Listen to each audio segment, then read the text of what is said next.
Hello guys, একটা নতুন movie এক্সপ্লেনে তোমাদের সবাইকে স্বাগত। আজকের মুভিতে তোমরা দেখতে পাবে একটা নর্মাল ছেলের গ্যাংস্টার হয়ে ওঠার গল্প। মুভির শুরুতে আমরা ডেভিড নামের এক ব্যক্তিকে দেখতে পাই, যে কিনা গোয়ার বুকে রাজ করে বেড়াতো। তার সাথে টক্কর নেওয়ার মতো কেউ ছিল না। তার সাথে যেই টক্কর নিত সে তাকে মেরে দিত। কিন্তু এমন এক ব্যক্তি তার সাথে টক্কর নিয়েছিল যে তার মতন পাওয়ারফুল। তার নাম ছিল জেমস। সে জেমসকে তো মারতে পারে না, কারণ জেমসের টিমটাও তার মতো বড় টিম ছিল। জেমসের কাছে একদিন হঠাৎ এক ব্যক্তি আসে। ডেভিডের কোনো একটা লোক সেই ব্যক্তিকে মারার জন্য, তার সম্পত্তি নেওয়ার জন্য তাকে হুমকি দিলে সে বাঁচার জন্য দেখতে পায় জেমসের কাছে আসে। জেমসের কাছে কিছু টাকা পয়সা দিয়ে পুরো ব্যাপারটাকে খুলে বললে জেমস তার অফারটা নিয়ে নেয়। জেমস বলে, তোমার কাজটা ভেবে নাও, হয়ে গেছে। জেমসের ডান হাত ছিল মাইক। জেমস সেই কাজটাকে মাইককে ফোন করে বলে দেয়। মাইক দেখতে পাই সেই ব্যবসায়ীকে যে হুমকি দিয়েছিল ডেভিডের লোককে মেরে দেওয়ার পরে সে জেমসকে জানিয়ে দেয়, তোমার কাজ কমপ্লিট হয়ে গেছে। মাইকের ফ্যামিলি বলতে কেউ ছিল না। সে একা থাকতো একটা ফ্ল্যাটে। রীতিমতো নিজে জিমে যেত, খাওয়া দাওয়া করতো, আর কাজ কমপ্লিট হয়ে গেলে তার অ্যাকাউন্টে টাকা চলে আসতো। কারোর সাথে ঠিকমতো কথা বলে না, সবসময় চুপচাপ থাকা তার একটা অভ্যাস ছিল। মাইক যখন একটা বারে যায়, সেখানে গিয়ে সে যখন ড্রিঙ্ক করছিল, সেই বারের মালিক তাকে খুবই ভালোবাসতো। আর বারের মালিকের যে মেয়ে ছিল, যার নাম ছিল জেসি মাইককে মনে মনে ভালোবাসতো। সেই বারেতে সে যখন ছিল, ওইখানে ডেভিডের ছেলের কিছু বন্ধু বান্ধব আসে। তারা সেই মেয়েটির সাথে, বারে কাজ করা মেয়েটির সাথে খারাপ ব্যবহার করলে মেয়েটি কাঁদতে থাকে। সে সেইগুলো দেখার পর চুপচাপ থাকে, কারণ তাদের এটা অভ্যাস হয়ে গেছিল। কেউ না কেউ আসার পর তাদেরকে পিছনে লাগতো। আর ডেভিডের ছেলের বন্ধু বান্ধব হয়, তারা কিছু বলতে পারছিল না, কারণ ডেভিড সেই জায়গায় পুরো রাজ করে বেড়াতো। ডেভিডের ছেলে ডেভিডকে বলে যে, বাবা, জেমস আমাদের এত পিছনে লাগে, আমাদের ব্যবসায় এত খাবা করে, ওকে মারলে কি হবে? ওরকম আরো অনেক জেমস আসবে। নেই কাজ ভালো, ওকে যত পারোই ওয়ার্নিং দিই, ভয় দেখিয়ে রাখাটাই আমাদের পক্ষে বেটার। এই কথাটা তার বাবার কথাটা তার মাথায় লাগেনি। অন্যদিকে দেখতে পাই, জেসি যখন লিফটে উঠছিল, সেই লিফটে ছিল মাইক। সে মাইককে তার বাবার বার্থডে পার্টির জন্য নিমন্ত্রণ করে। প্রথমে সে তো রাজি হয় না, অনেক রিকোয়েস্ট করার পর সে যেতে রাজি হয় মাইক। জেসি তার বাবার বার্থডে সেলিব্রেশন খুব ভালোভাবেই করেছিল। সেখানে মাইক গিয়েছিল, কিন্তু একটু লেটে সেই জায়গাটা প্রেজেন্ট ছিল। সে তার জন্য ক্ষমাও চায়। জেসির বাবা একটাই কথা বলে যে, আমার মেয়ে যাকে ভালোবাসবে বা যার প্রতি কেয়ার রাখবে, খুব ভালোভাবেই কেয়ার করে। যেমন আমার বার্থডে আমার মনে নেই, আমার মেয়ে কিন্তু ঠিক মনে রেখেছে। কথায় কথায় জেসি এসে যখন মাইকের সাথে কথাবার্তা বলছিল, মাইক এমন একটা ছেলে, গেমই মতো, যে কিনা মুখ ফুটে কথা বলে না, 10টা কথার একটা উত্তর দেয়। তার ফ্যামিলি ব্যাকগ্রাউন্ড, তার বার্থডে কবে জানতে চাইলে সে বলে এগুলো কিছুই নেই। এগুলো শোনার পর সে একটু মজা পায়, বলে আমার নিজের বার্থডেও আমার মনে নেই। আর এর মধ্যে বারটা বন্ধ থাকায়, বুক থাকায় ডেভিডের ছেলের কিছু বন্ধু আসে, মানে ডেভিডের কিছু লোক আসে। সেখানে তাদের কাছ থেকে ড্রিঙ্ক চায়। জেসি ভাবলো কোথাও থেকে যদি একটা অশান্তি সৃষ্টি হয়, যে কারণে সে তাদের কথায় রাজি হয়ে তাদের পার্সেলটা রেডি করতে যায়। ঠিক সেই সময় তারা দুজন মিলে দেখতে পায় মাইকের পিছনে লাগে, মারধর করে। এটা দেখার পর জেসি ভীষণ এক্সাইটেড হয়ে যায়। মাইক সব সময় একটা দুশ্চিন্তার মধ্য দিয়ে দিন কাটায়। তারপরে মাইকের কাছে একটা নতুন আবার একটা টার্গেট আসে, যেখানে একটি ব্যক্তিকে মারতে হবে। সেই ব্যক্তির মারার টার্গেট আসলে সে দেখতে পায় সেই ব্যক্তিকে মারার উদ্দেশ্যে বেরিয়ে পড়ে। সে যে হোটেলে সেই ব্যক্তিটা আসতো, সেই হোটেলে সে গিয়ে একটা রুম নেয়, তাকে ফলো করতে শুরু করে। তার সমস্ত টাইমলাইন, রুটিন সবকিছু তার কাছে ছিল। সেই ব্যক্তিকে মারার কিছুক্ষণ আগে মাইক তাকে কল করে তাকে সতর্ক করে দেয়। লোকটি ভয় পেয়ে যখন ওয়াশরুমে গিয়েছিল, গিয়ে দেখতে পায় সেই জায়গাটা মাইক তার জন্য ওয়েট করছে। মাইক তাকে মারার আগে তাকে একটা কথা বলে যায়, তুমি আমাকে মেরে কত টাকা পাবে জানি না, আমি একটা কার্ড তোমাকে দিচ্ছি, তুমি এই ব্যক্তির কাছে গেলে তার 10 গুণ টাকা পাবে। মাইক সে কার্ডটা নেওয়ার পরেও সেই ব্যক্তিটাকে মেরে দেয়। আর ব্যক্তিটার ফোনে একটা ছবি দেখা পায়, যেটা কিনা ছিল তার মেয়ের, যে মেয়েটি জেসি। যে মেয়েটি বারে কাজ করতো, তার বাবা বলেছিলাম, সেটা তার বাবা না, তার বাবার বন্ধু। দেখতে পাই জেসি রাস্তায় তাড়াহুড়ো করে কোথাও দৌড়ে চলে যাচ্ছে, কেউ যেন তাকে পিছু করছে। জেসির বাবাকে মারার পর জেসিকে মারার জন্য তার কাছে নোটিফিকেশন আসলে সে বারে গিয়ে খোঁজ করলে সেখান থেকে জেসির কোনো খোঁজ পায় না। জেসিকে খোঁজার জন্য মাইক তো বেরিয়ে পড়ে। অন্যদিকে দেখতে পাই কিছু লোক জেসিকে তুলে এনেছিল, যারা কিনা ডেভিডের লোক ছিল। সেই বাড়িতে গিয়ে ঝামেলা করায় তারা সেখান থেকে তাকে তুলে আনে। রাস্তায় যেতে গিয়ে ডেভিডের সেই লোকের গাড়িটা গিয়ে দেখতে পাই মাইকের গাড়িতে ধাক্কা মারে। মাইক গাড়ির থেকে বেরোলে তারা বুঝতে পেরে যায় এখানে কোনো ক্যাচটা হতে পারে, কারণ তারা জেসিকে অলরেডি কিডন্যাপ করে নিয়ে চলে যাচ্ছিল তার সাথে খারাপ ব্যবহার করে বলে।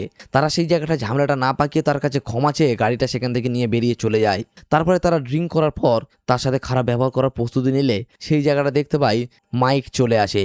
মাইক এসে পরিস্থিতিটা দেখে এবং তারা মাইককে মারতে গেলে মাইক এক এক করে তাদেরকে প্রত্যেককে সঠিক শিক্ষা দেয় এবং সেই জায়গায় তাদেরকে মারার পর সেখান থেকে জেসিকে তার গাড়িতে বসিয়ে নিয়ে চলে আসে। বারবার তার বসের কল আসছিল যে সে জেসিকে মারতে পেরেছে কিনা, কিন্তু সে কোনো উত্তর দেয় না। সে সেই গাড়িতে বসিয়ে দেখতে পায় জেসিকে নিয়ে জেমসের ঘরের ওখানেই যায়। সেই জায়গাটায় জেসির জ্ঞান ফিরে আসলে জেসি সেখান থেকে নেমে যায়। মাইক তো এটা দেখে অবাক হচ্ছিল। সে সেখান থেকে নামার পর কারোর কিছু না বলে ডিরেক্ট সে ঘরের মধ্যে চলে যায়। কে বলে আমার একটা ভুল হয়ে গেছে, আমি রাস্তায় গাড়ি পাইনি। মাইক একটা জিনিস বুঝতে পারছিল না, জেসি তো বারে কাজ করতো, তাহলে জেমসের কাছে এসে বন্দি হলো কিভাবে, সে সেটা জানার চেষ্টাও করে না। জেমসের সাথে যখন মাইক বসে ড্রিঙ্ক করছিল, জেমস কটা কথা বলে। কদিন আগে একটা প্রবলেম হয়ে গেছে, মাইক যে বারে কাজ করতো সেই বারে জেমস গেছিল। জেমস যাওয়ার পর যখন সে তার পার্টনারের সাথে বসে কথা বলছিল, সেই জায়গাটা ডেভিডের লোক তাকে মারার জন্য ফায়ারিং করে, আর সেই জায়গাটায় তাকে বাঁচিয়ে নেয় এই জেসি। সেই থেকে সে জেসির প্রেমে পড়ে যায় এবং তাদের ডেভিডের লোককে সেখান থেকে মেরে দেয়। জেমস পরে ডেভিডকে কল করে এইসবগুলো কেন করেছিস জানতে চাইলে সে বলে আমি ছুঁচো মেরে হাত গন্ধ করি না, মানে এটা ডেভিডের কাজ ছিল না। জেমসের উপর হামলা করেছিল ডেভিডের ছেলে। ব্যাগে কিছু সিন দেখতে পাই যেখানে জেমস আর ডেভিড একসাথে কাজ করতো, তাদের একটা কর্মী তাদের সাথে গাদ্দারি করায়, তাদের নিয়ম ভঙ্গ করায়, তারা তাকে মৃত্যুবরণ দেয়। সেখানে জেমস বলেছিল একে আমাদের দলে থেকে বের করে দাও, কিন্তু একে প্রাণে মেরো না, কিন্তু ডেভিড কোনো কথা না শুনে তাকে প্রাণে মেরে দিয়েছে। এই কথাটাই সে তাকে বোঝাতে চায়, কিন্তু বলে আমার ওইসব বুঝিয়ে কোনো লাভ নেই, আমার ছেলে করেছে, আমার ছেলের সাথে বুঝে নে। জেমসকে থ্রেট দিলে জেমস সেই থ্রেটের কথাটা তার ডান হাত মাইককে বোঝাতে চায়। মাইককে বলে এর কোনো একটা রাস্তা বার করো। ডেভিডের ছেলে মারার অফার দেয় জেমস মাইককে, তাকে মারার জন্য সেই বারে চলে যায় মাইক। সেখানে ডেভিডের ছেলে উপস্থিত ছিল, কিন্তু তাকে ফলো নিতে নিতে কোনো রকমভাবে সে তাদের সামনে ধরা পড়ে যায়। কিন্তু মাইক এমন এক ব্যক্তি ছিল যে কাউকে ভয় পেত না। তার গ্যাংয়ের সামনে তাদের সবাইকে মারধর করে সেখান থেকে ডেভিডের ছেলেকে কিডন্যাপ করে নিয়ে চলে আসে জেমসের কাছে। জেমস তখন তার ওয়াইফের সাথে ডিনার করছিল। সে যখন জানতে পেরে যায় যে তাকে ধরে নিয়ে চলে এসছে, কিছুক্ষণের জন্য সে সেখান থেকে উঠে চলে আসে। জেসি ওই জায়গাটা বসে থাকে। পরে মাইক আর জেমস দুজনে মিলে, তার কর্মীরা সবাই মিলে দেখতে পাই ডেভিডের ছেলেকে সেখানে মেরে ফেলে এবং ডেভিডকে ফোন করে এ কথাটা বললে ডেভিড ভীষণ ভেঙে পড়ে। জেমসের একটা এমার্জেন্সি কাজ চলে আসায় দেখতে পাই তার ওয়াইফ জেসিকে বাড়িতে ছেড়ে দেওয়ার জন্য মাইককে বলে। মাইক তার কাছে বসেছিল এবং মাইক তার কাছে কয়েকটা কথা জানতে চায়। কি কথা সেটা দেখানো হয় না। তারপরে সে তাকে বাড়িতে ছাড়ার উদ্দেশ্যে গাড়ি নিয়ে বেরিয়ে পড়ে। অন্যদিকে আমরা দেখতে পাই ডেভিডের কাছে তার ছেলেকে মারার পর মাথা কাটা ডেভিডের বাড়িতে পার্সেল করে দেওয়া হয়। ডেভিড এটা দেখে ভীষণ ভেঙে পড়ে। তারপরে মাইককে অ্যাটাক করার জন্য সে লোক পাঠায়। মাইক যখন লিফট করে যাচ্ছিল সেখানে দেখতে পাই সমস্ত লোক একটা মেয়ে প্রেগনেন্টের নাম করে মাইককে মারার জন্য চেষ্টা করে, কিন্তু মাইক এমন একটা ছেলে ছিল যে একা 100 জনের সাথে লড়ার ক্ষমতা ছিল তার। সে এক এক করে সেই মেয়ে এবং তার সেই লিফটে থাকা সমস্ত কর্মীকে মারতে থাকে। এই রূপ দেখার পর ডেভিডের কিছু লোক তো ভীষণ ঘাবড়ে যায় যে একা এতজনকে কিভাবে মারতে পারে। সেখান থেকে সবাইকে মারধর করার পর ডেভিডের একটা লোককে সে ছেড়ে দেয়, তাকে আর সে মারে না, সে সেখান থেকে পালিয়ে যায়। রাত্রেবেলা যখন জেমস আর জেসি দুজনা শুয়েছিল, বাইরে ভীষণ ফায়ারিং হতে থাকে। সে বাইরে বেরিয়ে দেখলো ডেভিডের লোক এসে সবাইকে মেরে দেয় এবং তাকেও মারার জন্য তার পিছনে বন্দুক ধরে, কিন্তু তার লোক চলে আসার পর তাকে লোক তাকে মেরে দেয়। সে ভীষণ ভয় পেয়ে যায়। অন্যদিকে মাইক বাড়িতে গিয়ে একটা কথা ভাবছিল যে ও কিভাবে তার কাছে এলো। তখন ব্যাগের সিন দেখানো হয় যখন সেই হোটেলে বা সেই বারে থেকে যখন জেসি জেমসকে বাঁচিয়েছিল, তারপরে তারা বাবার মেয়েকে জেমস ডেকে পাঠায় এবং তার বাবাকে আর মেয়ের সামনে বলে তোমার মেয়েকে আমি বিয়ে করতে চাই জেসিকে। তার বাবা আপত্তি করলে তার বাবাকে সাইডে তার লোকেরা টেনে নিয়ে গিয়ে সেখানে মেরে দেয়। আর জেসি তার মৃত্যুর ভয়ের জন্য দেখতে পাই জেমসের সাথে বিয়ে করার জন্য এগ্রি হয়ে যায়। এছাড়া তার কাছে কোনো আর রাস্তা ছিল না। এই সব ঘটনাগুলো মাইকের মনের মধ্যে কুরে কুরে খাচ্ছিল যখন সে জানতে পেরে যায় যে ব্ল্যাকমেল করেই আমার জেসিকে ও বিয়ে করে নিয়েছে, কিন্তু তাকে কোনোদিন টাচ করেনি তার ইচ্ছার বিরুদ্ধে।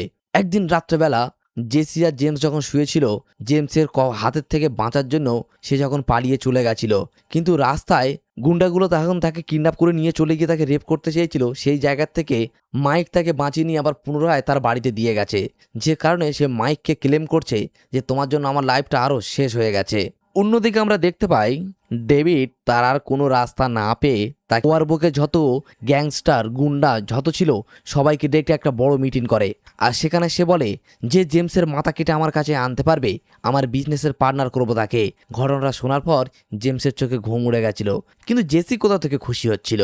সে কোনো রাস্তা না পেয়ে দেখতে পাই সে শেষবেশ মাইককে ডাকে। মাইককে বলে তুই যা চাইবি আমি তোকে তাই দেবো, তুই শুধু আমার জীবনটা বাঁচিয়ে দে, কারণ তুই ছাড়া আর আমাকে কেউ বাঁচাতে পারবে না। সে তার দাবি হিসেবে সে জেসিকে চায়। সে বলে তোর মাথাটা ঠিক আছে তো। সে বারবার জেসিকে চায়, কিন্তু তার নিজের জীবনটা বড়, যে কারণে জেসিকে তাকে দিয়ে দিতে রাজি হয়। জেসিকে নিয়ে আসার পর সে 10 কোটি টাকা, কিছু আর্মস আর একটা পার্সোনাল অ্যাড্রেস, তার একটা গুপ্ত ঘর ছিল, সেই জায়গাটা তাকে দিয়ে বলে তুমি এই জায়গাটায় চলে যাও যেখানে কেউ তোমাকে খুঁজে পাবে না। আর সে ডেভিডকে মারার জন্য বেরিয়ে পড়ে এবং আমি তোমার জন্য ওয়েট করব, এই কথাটা বলে সে সেখান থেকে বেরিয়ে পড়ে। ডেভিডের লোকের সাথে ডেভিড যখন দাবা খেলছিল তখন তার সেই লোকটা বলে যে জেমসের কাছে এমন একটা ব্যক্তি আছে যে ব্যক্তি 100 জনের সমান। অন্যদিকে অলরেডি সেখানে কিন্তু মাইকের এন্ট্রি হয়ে গেছে। তার লোক তাকে চেকিং ফেকিং করছিল, তার কাছে গান ফান পাওয়ায় তাকে সেখান থেকে ধরে নিয়ে আসছিল ডেভিডের কাছে। ডেভিডের কাছে খবর চলে আসে যে একটা ব্যক্তি তাকে মারতে এসেছিল, কিন্তু ডেভিড তাকে সেটা ক্যাজুয়ালি নেয়। পরে ডেভিডের লোক তখন তাকে বলে এটা আর অন্য কেউ না, এটা মাইক তোমাকে মারতে এসছে, যে আগের দিন তোমার পুরো গ্যাংটাকে শেষ করে দিয়েছিল। আর এখানে দেখবে সবাইকে মারার পর তোমার কাছে ঠিক চলে আসবে। এতক্ষণে তোমার গ্যাংয়ের লোকেদেরকে সে মারতে শুরু করে দিয়েছে। সত্যি তাই। অন্যদিকে তার লোকগুলো যখন তাকে মারার জন্য নিয়ে গেছিল তার রুমে, সেইখানে যাওয়ার পর দেখতে পাই এক এক করে তার সমস্ত কর্মীকে সে মারতে শুরু করে। আর ডেভিডের সেই লোকটা ডেভিডের কাছে গল্পগুলো বলতে শুরু করে যে মাইক ছেলেটা কতটা ডেঞ্জারাস, তার কাছে কতটা পাওয়ার আছে। এইসব ঘটনাগুলো শুনতে না শুনতেই দেখতে পাই সে এক এক করে অলরেডি সবাইকে সেখানে মেরে ফেলে এবং শেষ বেশ সে নিজেও ক্লান্ত হয়ে যায়। ডেভিডকে মারার জন্য ডেভিডের কাছে চলে আসে। ডেভিডের সমস্ত লোক ভয় পেয়ে সেখান থেকে পালিয়ে যায়। ডেভিড বলে আমাকে একটা কথা বল, আমাকে মেরে তুই কি পাবি? আর ডেভিড সেই ব্যক্তিটাকে মেরে দিয়েছিল তার নিয়ম ভঙ্গ করার জন্য। সেই লোকটার অন্য কেউ ছিল না, সেই লোকটা ছিল মাইকের বাবা। তারপর সেখান থেকে বেরিয়ে পড়ে। জেসি তার অবস্থা খারাপ হতে দেখে তাড়াহুড়ো করে তাকে হসপিটালে ভর্তি করে তাকে চিকিৎসা করার প্ল্যান করে। অন্যদিকে জেমস শান্তি পায় যে ডেভিড এই দুনিয়ায় আর নেই আর তার গ্যাং শেষ। কিন্তু জেসিরা আর মাইকের কোনো খোঁজ তারা আর পাচ্ছিল না। দীর্ঘ 4-5 মাস কেটে যায়, তাদের খোঁজ না পাওয়ায় তারা অন্যদিকে ভালোভাবে দুজনের দিন কাটাচ্ছিল। আস্তে আস্তে জেমস তার খোঁজ আর নিতে থাকে না, অনেক দিন হয়ে গেছে। ওদিকে জেসি আর মাইক আস্তে আস্তে নিজেদেরকে গুছিয়ে ভালোভাবে চলতে শুরু করে। কোনো একটা সময় দেখতে পাই জেমসের কাছে জেমসের লোক এসে বলে তোমার বোম্বাস্ট্র যে ডান হাত মাইক, সে কিন্তু তোমার রুলস ভেঙেছে, তাহলে তুমি তার হয়ে কি স্টেপ নেবে? কি নিয়ম ভেঙেছে জানতে চাইলে বলে তুমি যে ব্যক্তিকে মারতে পাঠিয়েছিলে সেই ব্যক্তিকে মারার পর সেই ব্যক্তির কাছে সে 10,000 কোটি টাকা তো নিয়েছিল এবং তার মেয়ের নামই ছিল জেসি। তুমি কিন্তু জেসিকে মারার জন্য তাকে কন্ট্যাক্ট দিয়েছিলে, সে জেসিকে না মেরে জেসিকে তোমার কাছ থেকে নিয়ে চলে গেছে, তাহলে কি সে তোমার সাথে গাদ্দারি করেনি? দেখতে পাই জেমস তখন তাকে বলে জেসিকে মেরে দাও আর মাইককে ছেড়ে দাও, মাইকের আঘাত করবে না। কিন্তু জেমসের লোক জন তার লোককে ফরমাস করে বলে জেসিকে মেরে দেবে। জেসির যদি বাঁচাতে বাধা দিতে আসে মাইককেও মেরে দেবে, দুনিয়া থেকে সরিয়ে দাও। তাদেরকে খোঁজার জন্য তন্ন তন্ন করে তারা চারিদিকে খুঁজতে থাকে। তারপরেই একদিন হঠাৎই দেখতে পাই তাদের রুমের ভিতরে সে যখন বাইরে গেছিল তখনই সেখানে এন্ট্রি হয় জেমসের লোক এবং সেই জায়গাটায় মাইককেও ধরে ফেলে। মাইক আসলেই মাইকের সামনে দেখতে পাই জেসিকে গুলি করে। এটা না সহ্য করতে পেরে মাইক তাদের সবাইকে মেরে দেয় আর তাড়াহুড়ো করে তাকে নিয়ে হসপিটালে ভর্তি করে।